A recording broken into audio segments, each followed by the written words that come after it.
বিসমিল্লাহির রহমানির রহিম। আসসালামু আলাইকুম। মোহাম্মদ রহমান, ভালোবাসি বাংলাদেশ, টেক্সাস থেকে বলছি। ইদানিং বাংলাদেশে বেশ হইচই গন্ডগোল চলছে। বাংলাদেশের আওয়ামী লীগের গত 16 বছরের দাবি যে জামাত ইসলাম ও ছাত্র শিবির একটা সন্ত্রাসী দল,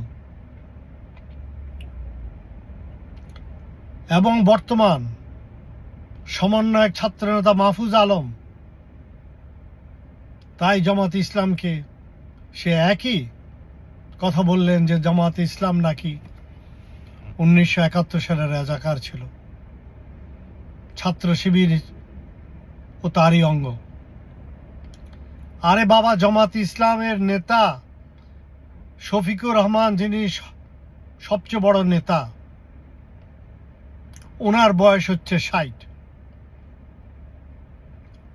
বাংলাদেশ হয়েছে 1971, তো 54 বছর। শফিকুর রহমান সাহেব 6 বছর থেকে কি সেই সময় পাকিস্তানে উনি কি ডাকাতি, চুরি, রাহাজানি, রেপ করতেন? 6 বছর বাচ্চা। আর জামাত ইসলামের ছাত্র শিবিরে যেসব ছেলে, তাদের এক একজনের বয়স 17, 18, 20, 22, 23, ম্যাক্সিমাম 35। বাংলাদেশ হওয়ার 15 বছর, 18 বছর পর তাদের জন্ম হয়। এই সমস্ত অপদার্থ এবং রাবিশ যাদের চিন্তাধারা, তারা কি বলবে? তারা এর থেকে ভালো তো কিছু আর আশা করতে পারে না। তারা এখন রাজনীতিতে ছাত্র শিবির আর জামাত ইসলামের সাথে যখন পেরে ওঠে না, তখন তাদেরকে বিভিন্ন তোকমা লাগায়। আপনারা তো জানেন বিভিন্ন অজুহাত কারা দেয়। ভারত এসব অজুহাত দেয় কেন? পাকিস্তানকে সন্ত্রাসী বানায় কেন? আর পাকিস্তানের কাছে পিটা খায়। বাংলাদেশিকে সন্ত্রাসী রাষ্ট্র বানিয়ে গত 16 বছর হাসিনার মাধ্যমে বিলিয়ন্স অফ ডলার বাংলাদেশকে লুটপাট করে নিয়ে গেছে। এখন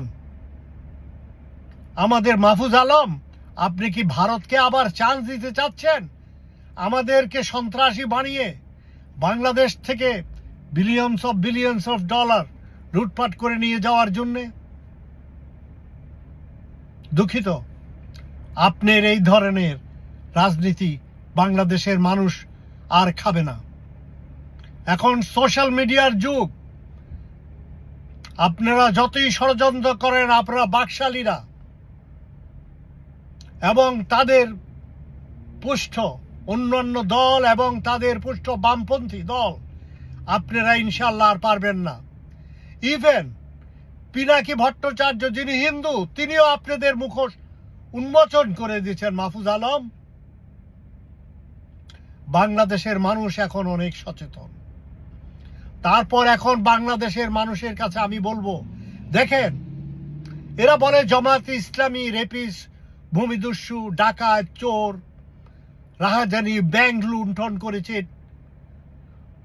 তো এখন আপনারা বলেন কারা ব্যাংক লুণ্ঠন করেছে? আপনারা তো জানেন সমস্ত আওয়ামী গোষ্ঠী, এস আলম গ্রুপ, তারপরে আরো কারা কারা, আপনারা তো সবার নামই জানেন। সোবাহান, বসুন্ধরা গ্রুপ, আজিজ গ্রুপ, মেঘনা গ্রুপ, এরা সবাই বাংলাদেশকে লুণ্ঠন করে নিয়ে গেছে। এখন নাম দিচ্ছে জামাত ইসলাম ছাত্র শিবির, তাদেরকে আনছে। এখন জামাত ইসলাম ছাত্র শিবির, আমি তো গত 44 বছর থেকে আমেরিকা আছে, আমি তো জানি না। বাংলাদেশের জনগণই জানেন তারা কি ভূমি লুণ্ঠন করে, ডাকাতি করে, রেপ করে। যা শুনছি, আওয়ামী লীগের ছাত্র, জাহাঙ্গীরনগর ইউনিভার্সিটিতে ছাত্র নেতা, ছাত্রলীগের সেই 100টা রেপ করে জাহাঙ্গীরনগরে সে বাংলাদেশে রেকর্ড করেছে। এখন তাদের নাম কেটে নাম দিচ্ছে ছাত্র শিবির। আপনারা ভালো করে জানেন বাংলাদেশের জনগণ মানুষ যাকে জিজ্ঞেস করি সবাই বলে আরে না তো ছাত্র শিবির ওরা তো ভালো, ওরা আমাদের উপকার করে। হিন্দুদেরকে জিজ্ঞেস করলে তারা বলে না ভাই, আমি গত ফেব্রুয়ারিতে বাংলাদেশে গিয়েছিলাম, জিজ্ঞেস করলো বল কি না ভাই ওরা তো আমাদের ঘর বাড়ি এসে পাহারা দিয়েছে, মাদ্রাসার ছেলেরা এরা আমাদেরকে আসে আরও রক্ষা করেছে, আমাদেরকে পানি এনে দিয়েছে, খাওয়া এনে দিয়েছে, আমরা বাইরে যারা যেতে পারিনি। এখন এগুলো তো রেকর্ডেড, এগুলো তো প্রমাণ আছে। এখন কিন্তু আমি কিন্তু জামাতে ইসলামী, ছাত্র শিবির, এই চরমনাই, হেফাজতে ইসলাম আপনাদের দোষ ধরে ফেলেছি। আপনাদের কিন্তু একটা মারাত্মক দোষ আছে, যার জন্য বাংলাদেশে এরা আপনাদের এই বাকশালী নকশালী বামপন্থী এরা আপনাদের উপর খেপা। আপনাদের সবচেয়ে বড় দোষ হচ্ছে আপনারা আল্লাহর কথা বলেন, আপনারা ধর্মের কথা বলেন, আপনারা মানুষকে নামাজ কালাম পড়তে আসতে বলেন। এইটা হচ্ছে আপনাদের সবচেয়ে বড় দোষ। আমি তো আর কোনো দোষ খুঁজে পাই না।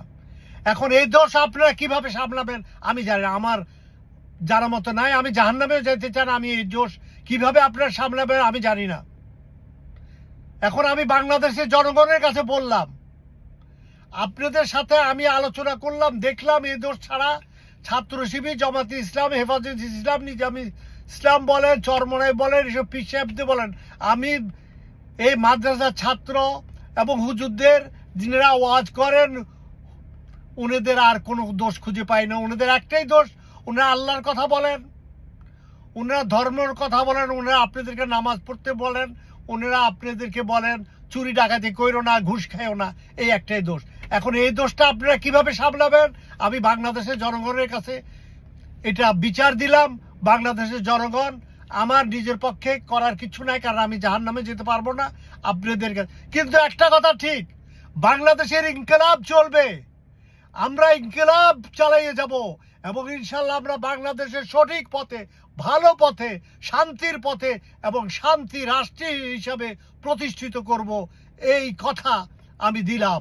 ইনকিলাব জিন্দাবাদ, বাংলাদেশ জিন্দাবাদ, বাংলাদেশ ইনকিলাব বেঁচে থাকুক। আসসালামু আলাইকুম।